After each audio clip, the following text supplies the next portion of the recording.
आज हम लोग यूपी टेट शिक्षक पात्रता परीक्षा प्राथमिक स्तर कक्षा 1 से लेकर 5 तक का जो है पूरा कंप्लीट करेंगे। 2011 से 2022 तक पेपर हुआ है, ठीक है। पुस्तक तो आपकी 2026 की न्यू है, लेकिन पेपर आपकी 2011 से 2022 तक अपडेटेड बुक है। सो सबसे पहले हम यहाँ पर स्टार्ट करेंगे 2011 से, ठीक है। चलिए कंप्लीट करेंगे टोटल, और यहाँ पर आपको सिलेबस और बता देते हैं। जैसे कि आपका जो सिलेबस है इसमें आपका सबसे पहले बाल विकास एवं शिक्षण विधि जो कि 30 प्रश्न 30 अंक, ठीक है। और भाषा प्रथम हिंदी, भाषा द्वितीय आप अंग्रेजी उर्दू या संस्कृत ले सकते हैं। और फोर्थ है आपका गणित, और फिफ्थ है आपका पर्यावरण अध्ययन, ठीक है। आपके 150 प्रश्न आएंगे दोस्तों। चलिए स्टार्ट कर रहे हैं यहाँ पर। चलिए पहला प्रश्न देखिए, निम्नलिखित कक्षाओं में शिक्षण की खेल विधि आधारित है। निम्न कक्षाओं में शिक्षण की खेल विधि आधारित है। किस पर आधारित है? शारीरिक शिक्षा कार्यक्रम के सिद्धांत पर, शिक्षण की विधि के सिद्धांत पर, विकास एवं वृद्धि के मनोवैज्ञानिक सिद्धांत पर, या शिक्षण के सामाजिक सिद्धांतों पर। तो निम्न कक्षाओं में शिक्षण की जो खेल विधि है, क्या पूछा? खेल विधि पूछी है। यहाँ पर आपका आंसर हो जाएगा सी, विकास एवं वृद्धि के मनोवैज्ञानिक सिद्धांत पर आपका आंसर हो जाएगा सी ऑप्शन। देखिए प्राथमिक स्तर पर बालकों को शिक्षा प्रदान करने के साथ यह भी आवश्यकता होता है कि उनकी जो शारीरिक वृद्धि एवं विकास पर ध्यान दिया जाए। इसलिए इसके लिए सबसे सर्वोत्तम विधि खेल विधि होती है, क्योंकि खेल विधि वृद्धि एवं विकास के मनोवैज्ञानिक सिद्धांत पर आधारित है। डिसलेक्सिया संबंधित है, किससे संबंधित है? तो सी ऑप्शन राइट हो जाएगा, पठन विकास से। डिसलेक्सिया पठन विकास से संबंधित है, ठीक है। डिसलेक्सिया एक पठन संबंधी विकार होता है जिसमें बालक को अक्षर को पहचानने में कठिनाई होती है तथा उनका अधिगम बाधित होता है। इस विकार को दूर करने के लिए शिक्षक को मौखिक कार्य एवं पर्याप्त अभ्यास पर बल देना चाहिए। डिसलेक्सिया, अब ये याद कैसे रखें? देखिए चारों ही ऑप्शन जैसे हमने पढ़ा नहीं है तो हम तो कोई भी ऑप्शन मार देंगे। अब हमेशा के लिए याद कैसे रह जाए? अब लेक्सिया पीछे आप करिए डिस और लास्ट में है लेक्सिया। लेक्सिया से आप याद कीजिए लक्ष्य सावन। कौन सा? लक्ष्य सावन, ठीक है। अब लक्ष्य सावन जब हम लेने जाएंगे इस प्रकार से होता है लक्ष्य सावन, ठीक है। इस पर LUX लिखा होगा, ठीक है। जब हम इसको पढ़ नहीं पाएंगे, ये जो LUX लिखा है लक्ष्य, इसको हम पढ़ नहीं पाएंगे तो हम क्या हो जाएगा? पठन विकार हो जाएगा इसमें, ठीक है। पठन विकार हो जाएगा। LUX लिखा होता है लक्ष्य, तो हम इसको पढ़ नहीं पाएंगे तो पठन विकार। लेक्सिया से आप कीजिए कनेक्ट लक्ष्य सावन, और लक्ष्य सावन पे लिखा होता है LUX, जिसको हम पढ़ नहीं पाएंगे तो पठन विकार। ऐसे आपको याद रखना है। अब देखिए विशेष रूप से जरूरतमंद बच्चों की शिक्षा का प्रबंध होना चाहिए। कैसा होना चाहिए? विशेष रूप से जरूरतमंद बच्चों की शिक्षा का प्रबंध। तो यहाँ पर आपका आंसर हो जाएगा A option. A option right हो जाएगा। दूसरे समान बच्चों के साथ, दूसरे समान जो बच्चे हैं वैसे ही उनके साथ होना चाहिए। अब देखिए इतने बड़े बड़े इसका आंसर दे रहे हैं। कभी कभार टीचर कहते थे जो आपका बड़ा ऑप्शन है उसको ही टिक मारो, पर यहाँ पर तो उल्टा हो गया सब कुछ। यहाँ पर तो आपका ए ऑप्शन राइट हो गया। अब बी ऑप्शन भी देख लेते क्या लिखा है। देखिए विशेष विद्यालयों में विशेष बच्चों के लिए विकसित विधियाँ द्वारा, ये गलत। विशेष विद्यालयों में गलत। विशेष विद्यालयों में विशेष शिक्षक गलत। विशेष नहीं, सभी को समान। जहाँ भी समान शब्द आया है ये आपका पॉजिटिव वर्ड है, ठीक है। तो विशेष रूप से जरूरतमंद बच्चों की शिक्षा का प्रबंधन होना चाहिए दूसरे समान बच्चों के साथ। जैसे दूसरे बच्चों के साथ हो रहा है वैसे ही इनके साथ, ठीक है। सब बराबर समान है। अभी विशेष रूप से जरूरतमंद बच्चों को समान बच्चों के साथ ही शिक्षा देने का प्रबंध करना चाहिए, ताकि अपनी आवश्यकताएं या जरूरत की पूर्ति के साथ साथ वे समान बच्चों के क्रियाकलापों से भी प्रभावित होते रहें, ताकि भविष्य में समान वातावरण के साथ अपने आप को समायोजित कर सकें। अधिगम के प्रक्रम में अभिप्रेरणा है। अभिप्रेरणा क्या है? तो आपका आंसर हो जाएगा डी। नए सीखने वालों में अधिगम के लिए रुचि का सृजन करता है। नए सीखने वालों में अधिगम के लिए रुचि का सृजन करता है, ये आपका आंसर सही होगा।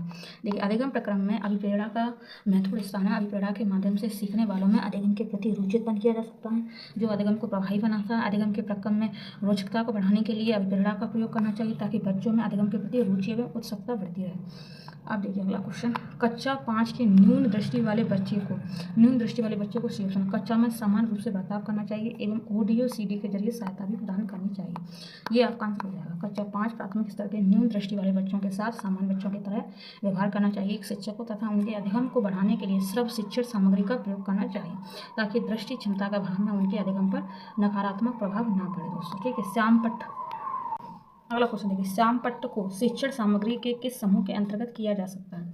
तो आपका आंसर हो जाएगा बी ऑप्शन, दृश्य साधन। अब आप श्यामपट्ट जानते होंगे, श्याम पट्ट, ब्लैक जो बोर्ड होता है उसको ही श्याम पट्ट बोलते हैं और इस पर बड़ा ऐसे करके लिखते हैं, जैसे कि आजकल डिजिटल बोर्ड चल रहे, पहले ब्लैक बोर्ड चलते थे तो उसको ही श्याम पट्ट बोलते हैं।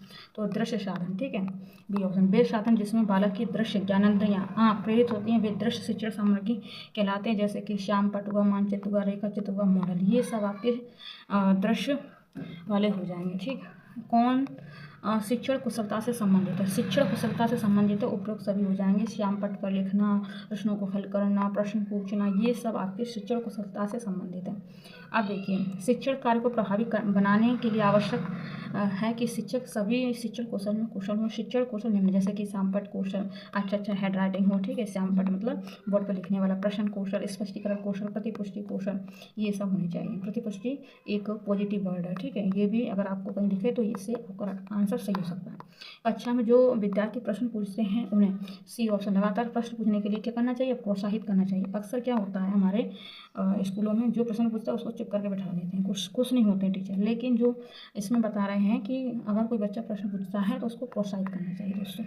कक्षा शिक्षण के दौरान विद्यार्थी के प्रश्न पूछने पर उसके उत्सुकता को शांत करने के लिए शिक्षक को उसकी समस्याओं का समाधान करना चाहिए तथा छात्र को विषय वस्तु संबंधी सार्थक प्रश्न पूछने को प्रोत्साहित करना चाहिए, ताकि विषय से संबंधित शिक्षण में उनकी रुचि बनी रहे तथा अधिगम बिना अवरोध के सतत रूप से चलता रहे। देखिए, शिक्षा की किंडरगार्टन पद्धति का प्रतिपादन किसने किया था? टीपी नन्नर, स्पेंसर ने, फ्रोवेल ने, मॉन्टेसरी ने। तो शिक्षा की कौन सा? शिक्षा की किंडरगार्टन पद्धति बताइए। मैंने इसकी एक ट्रिक भी बताई थी जिससे कि सब चीज़ याद हो जाए। अब आप सोचिए कौन सा हो सकता है। तो यहाँ पर आपका आंसर हो जा रहा है दोस्तों सी, आपका आंसर हो जाएगा फ्रोवेल। क्या हो जाएगा? फ्रोवेल। अब जैसे कि ये आप पढ़ लिए और चल दिए, अब ये हमेशा के लिए इस प्रश्न को याद कैसे किया जाए? जैसे कि किंडरगार्टन, ठीक है, गार्डन से आप याद करिए, गार्डन कनेक्ट कीजिए इसको, गार्डन, ठीक है। अब किंडर माने आप इसको छोड़ो, आप लास्ट में सोचिए गार्डन लिखा है, इसको गार्डन, और गार्डन में हम क्या खेलते हैं? फ्रोबेल। यहाँ पर फ्रोबेल लिखा है, हम समझेंगे फुटबॉल। गार्डन में क्या खेलते हैं? फुटबॉल। तो किंडरगार्टन पद्धति किसकी है? फ्रोबेल की। सी ऑप्शन राइट हो जाएगा। आई होप क्लियर हो रहा हूँ। अब देखिए, मनोवैज्ञानिक फ्रोबेल ने 1840 में जर्मनी में पहला किंडरगार्टन खोला तथा किंडरगार्टन पद्धति का प्रतिपादन भी किया। किंडरगार्टन का अर्थ है बच्चों का बगीचा होता है, ठीक है। बच्चों कहाँ पर खेलते हैं? गार्डन में खेलते हैं, ठीक है। तो बच्चों का बगीचा होता है, अर्थात फ्रोबेल के अनुसार बच्चे उद्यान में स्थित नर्सरी की तरह होते हैं। जैसे नर्सरी की अच्छी देखभाल से छोटे पौधे स्वस्थ बनते हैं, उसी तरह बच्चों की देखभाल से उनका मानसिक शारीरिक स्वास्थ्य का विकास होता है। एक अभिभावक आपसे विद्यालय में मिलने के लिए कभी नहीं आता। तो सी ऑप्शन राइट हो जाएगा, आप स्वयं उनसे मिलने जाएंगे, ठीक है। ऐसे यदि छात्र का अभिभावक विद्यालय में किसी कारणवश शिक्षक से मिलने नहीं आता तो शिक्षक को चाहिए कि वह स्वयं अभिभावक से मिलने उसके घर जाए तथा छात्र से संबंधित समस्याओं पर अभिभावक से वार्तालाप करें। बचपन का सांप्रतिक दृष्टिकोण की मानता है, डी ऑप्शन। बचपन वृद्धि एवं परिवर्तन की एक अनूठी अवधि है दोस्तों, ये आपका आंसर सही हो जाएगा, डी। बचपन की सांप्रतिक दृष्टिकोण की मानता है कि बचपन वृद्धि एवं परिवर्तन की क्या है? अनूठी अवधि है। एक प्रमाणीकृत पठन परीक्षण लेने के लिए 5वीं कक्षा को प्रस्तुत करने में शिक्षक को अधिकाधिक परामर्श दिया जाता है कि क्या दिया जाता है? तो आपका आंसर हो जाएगा डी। परीक्षण में आने वाले समान प्रकार के प्रश्न के उत्तर देने के लिए छात्रों को अभ्यास कराना। एक प्रमाणीकृत पठन परीक्षण लेने के पूर्व यह आवश्यक है कि शिक्षक छात्रों को परीक्षण में आने वाले प्रश्नों के प्रारूप की जानकारी दे तथा अधिक से अधिक प्रश्नों का अभ्यास करवाए। असंगठित घर से आने वाला बच्चा सबसे अधिक कठिनाई का अनुभव करेगा, तो स्वतंत्र अध्ययन में करेगा, ठीक है। सुनिर्मित पाठों में गलत, नियोजित निर्देश में गलत, आवश्यक पुस्तकों में गलत। यहाँ पर आपका आंसर बी हो जाएगा। देखिए, असंगठित घर से आने वाले बच्चों में अनेक वातावरण का प्रभाव अवश्य पड़ता है, जिसमें उनमें अनुशासन एवं आत्मनिर्भरता जैसे गुणों का अभाव पाया जाता है। इन गुणों के अभाव में बालक स्वतंत्र अध्ययन में कठिनाई का अनुभव करेगा। आप देखते हैं कि एक छात्र बुद्धिमान है, आप उसके साथ संतुष्ट रहेंगे, उससे अतिरिक्त गृह कार्य नहीं देंगे। और एक और हो गया आपका, वह जैसे अधिक प्रगति कर सके तो उस तरह से उसे अनुप्रेरित करेंगे। तो यहाँ पर आपका सी ऑप्शन राइट हो जाएगा। बुद्धिमान छात्र को उसके अधिगम को सही दिशा देने के लिए शिक्षक द्वारा समय समय पर निर्देश देने चाहिए, क्योंकि तीव्र बुद्धि वाले छात्रों को सामान्य छात्रों के साथ शिक्षण कराना उचित नहीं माना जाता है। उसको और मतलब निर्देश दिए जाएंगे, ठीक है। यदि कुछ मतलब उसको समय समय पर उसको निर्देशन मिलता रहेगा, ठीक है। यदि कुछ विद्यार्थी कक्षा में अध्ययन की चित्त वृत्ति में नहीं है तो आप क्या करेंगे? तो यहाँ पर आपका आंसर हो जाएगा डी। उन्हें उनकी रुचि अथवा आप अपने विषय के अनुसार रुचिपूर्ण चीज़ें बताएंगे। देखिए, अध्ययन में चित्तवृत्ति का तत्व अध्ययन में रुचि ना लेना। अगर किसी छात्र द्वारा इस तरह की प्रवृत्ति अपनाई जाती है तो शिक्षक को अपने विषय वस्तु से संबंधित उनकी रुचि के अनुसार शिक्षण करना चाहिए। शिक्षण कार्य को मनोरंजन एवं रुचि बनाने के लिए शिक्षण सहायक सामग्री का भी प्रयोग किया जाना चाहिए। ठीक है, वह स्तर जिसमें बच्चा किसी वस्तु एवं घटना के बारे में तार्किक रूप से सोचना शुरू करता कहा जाता है। तो डी ऑप्शन मूर्त क्रियात्मक अवस्था। देखिए, पियाजे के संज्ञानात्मक विकास के सिद्धांत के अनुसार तीसरे चरण अर्थात मूर्त संज्ञानात्मक अवस्था जैसे कि 7 से 11 वर्ष में बालक किसी वस्तु या घटना के बारे में तार्किक रूप से सोचना प्रारंभ कर देता है। इस अवस्था में बालक में चिंतन, तर्क, वृत्तक एवं एकाग्रचित्त आदि गुणों का विकास होता है। अब देखिए 17 बच्चों के बौद्धिक विकास के 4 सुस्पष्ट स्तरों को पहचाना गया था। डी ऑप्शन पियाजे द्वारा। देखिए, पियाजे द्वारा बच्चों के बौद्धिक विकास के 4 सुस्पष्ट स्तरों को पहचाना गया, जिसे संज्ञानात्मक विकास के सिद्धांत के नाम से जाना जाता है। 4 निम्न स्तर। पहला संबंधी गतिका अवस्था जो कि 0 से 2 वर्ष, पूर्व संक्रात्मक अवस्था 2 से 7 वर्ष, मूर्त संक्रात्मक अवस्था 7 से 11 वर्ष, औपचारिक संक्रात्मक अवस्था 11 से 15 वर्ष। ठीक है, अल्पवयस्क बच्चों के अधिगम में अभिभावक की भूमिका होनी चाहिए, अग्र सक्रिय होनी चाहिए। अल्पसंख्यक बच्चों के अधिगम में अभिभावक की भूमिका अग्र सक्रिय होनी चाहिए ताकि उनके कार्य में भटकाव की स्थिति ना उत्पन्न हो। इस अवस्था में बच्चों को निर्देशन के साथ साथ परामर्श की आवश्यकता पड़ती है। देखिए, बच्चों के संज्ञानात्मक विकास को सबसे अच्छे तरीके से कहाँ परिभाषित किया जा सकता है? तो बी ऑप्शन विद्यालय एवं कक्षा में। बच्चों के संज्ञानात्मक विकास को मापने एवं परिभाषित करने का सर्वाधिक उपयुक्त विधि परीक्षा प्रणाली है, जिसमें बच्चों के संज्ञानात्मक विकास स्तर को जाना जा सकता है तथा इसके लिए विद्यालय सबसे उपयुक्त स्थान होता है जहाँ बच्चे स्वतंत्र एवं अनुशासित रूप से अपनी अभिव्यक्ति दे सकते हैं। अनुप्रेरित शिक्षण के एक संकेत को रूप में विभाजित किया जाता है। तो सी ऑप्शन विद्यालय द्वारा प्रश्न पूछना। ठीक है, अब देखिए, शिक्षण प्रभावशाली एवं सजीव तब होता है जब कक्षा में समय समय पर शिक्षक छात्र वार्तालाप हो तथा छात्रों द्वारा कक्षा में प्रश्न पूछा जा रहा है।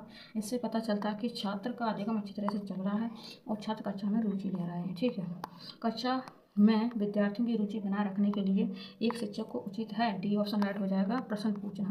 क्यों ना प्रश्न पूछना कक्षा में छात्रों की रुचि एवं उत्सुकता को बनाए रखने के लिए आवश्यक है कि शिक्षक छात्र से पूर्व ज्ञान से संबंधित प्रश्न को पूछे, जिसे सामान्यतः प्रश्न प्रस्तावना के प्रश्न कहते हैं। इसके लिए शिक्षक में प्रश्न कौशल का होना क्या होता है? अनिवार्य होना चाहिए 100%। विद्यार्थी को विद्यालय में खेलना क्यों उचित है? तो डी ऑप्शन यह है, सहयोग एवं संतुलन का विकास करेगा। ठीक है, विद्यार्थी द्वारा खेलने से उनका शारीरिक विकास संतुलित रूप से होता है तथा खेलने से छात्रों में सहभागिता एवं नेतृत्व करने की क्षमता, समायोजन जैसी कई सामाजिक गुणों का विकास होता है। परिवार एक साधन है, कैसा है? एक अनौपचारिक शिक्षा का। ठीक है, परिवार एक साधन है अनौपचारिक शिक्षा का। परिवार ही बालक का प्रथम विद्यालय होता है तथा माता पिता को ही बालक का प्रारंभिक शिक्षक माना जाता है। इनसे प्राप्त ज्ञान अनौपचारिक होता है तथा इसी ज्ञान से बालक में सामाजिक एवं नैतिक मूल्यों का विकास होता है। एक शिक्षक विद्यार्थी में सामाजिक मूल्यों को विकसित कर सकता है। कैसे कर सकता है? सी ऑप्शन ऐड हो जाए, आदर्श रूप में बर्ताव कर। शिक्षक स्वयं को आदर्श रूप से प्रस्तुत करके तथा आदर्श आचरण को अपनाकर छात्रों में सामाजिक एवं नैतिक मूल्यों का विकास कर सकता है। एक शिक्षक के लिए सबसे महत्वपूर्ण क्या है? सी ऑप्शन विद्यार्थी की कठिनाइयों को दूर करना। शिक्षक का कक्षा शिक्षण के समय कई कार्य एवं उत्तरदायित्व होते हैं, परंतु सबसे महत्वपूर्ण कार्य यह होता है कि वह छात्रों की समस्याओं का समाधान करें तथा उनकी उत्सुकता को शांत करें। आप एक अति सक्रिय बालक को कैसे सही दिशा में लाएंगे? तो सी ऑप्शन उसे श्यामपट्ट आदि साफ करने का काम देंगे। ठीक है, यदि कक्षा में कोई अति सक्रिय बालक है तो एक अध्यापक को उसे श्यामपट्ट आदि साफ करने का काम देना चाहिए ताकि वह कक्षा कार्यों में व्यस्त रहे और शिक्षण अधिगम प्रक्रिया को बाधित न करे। पृथक समजातीय समूह के व्यक्तियों के प्रति बच्चों की अभिवृत्ति साधारणतया आधारित होती है। ए ऑप्शन उनके अभिभावकों की चित्तवृत्ति पर। देखिए, बच्चे जिस परिवेश से आते हैं उन पर उनके परिवेश का सीधा असर पड़ता है तथा उनके अभिभावकों के गुणों का स्थानांतरण उनमें होता है तथा उसी के अनुसार उनमें आदतों एवं अभिवृत्तियों का विकास होता है। इसमें परिवार एवं अभिभावक की भूमिका सबसे महत्वपूर्ण होती है। आपको अपनी कक्षा में 2 मंदबुद्धि बच्चों को बिठाने के लिए बोला गया। आप क्या करेंगे? सी ऑप्शन ऐसे विद्यार्थियों को सिखाने की तकनीक सीखेंगे। ठीक है, शिक्षक द्वारा सभी प्रकार के बच्चों को शिक्षा दी जाती है, परंतु शिक्षक के लिए आवश्यक है कि उसे भिन्न भिन्न बौद्धिक स्तर के बच्चों को शिक्षा प्रदान करने के लिए विभिन्न शिक्षण विधि एवं तकनीकी कौशल का ज्ञान। अब देखिए, एक शिक्षक को साधन संपन्न होना चाहिए। इसका अर्थ है क्या? इसका अर्थ तो सी ऑप्शन, उनको अपने विद्यार्थी की समस्याओं को हल करने का पर्याप्त ज्ञान होना चाहिए। सी ऑप्शन ऐड हो जाएगा। एक शिक्षक को साधन संपन्न होना चाहिए अर्थात शिक्षक को उन सभी शैक्षिक गुणों एवं कौशलों से भरपूर होना चाहिए जिससे शिक्षण कार्य सुगम रूप से चलता हो, साथ ही छात्रों की समस्याओं के समाधान के लिए पूर्ण ज्ञान शिक्षक के लिए आवश्यक है। बच्चों में संवेगात्मक समायोजन प्रभावी होता है। डी ऑप्शन उपरोक्त सभी व्यक्तित्व निर्माण में, कक्षा शिक्षण में, अनुशासन में। तो आपका यहाँ पर डी ऑप्शन ऐड हो जाएगा। संवेगात्मक समायोजन बच्चों के व्यक्तित्व निर्माण में, कक्षा शिक्षण में, अनुशासन जैसे गुणों के परिणामस्वरूप उत्पन्न होता है। यदि बालक कक्षा में समाज में उचित समायोजन कर लेता है तो उसमें सामाजिक गुणों का विकास संभव है।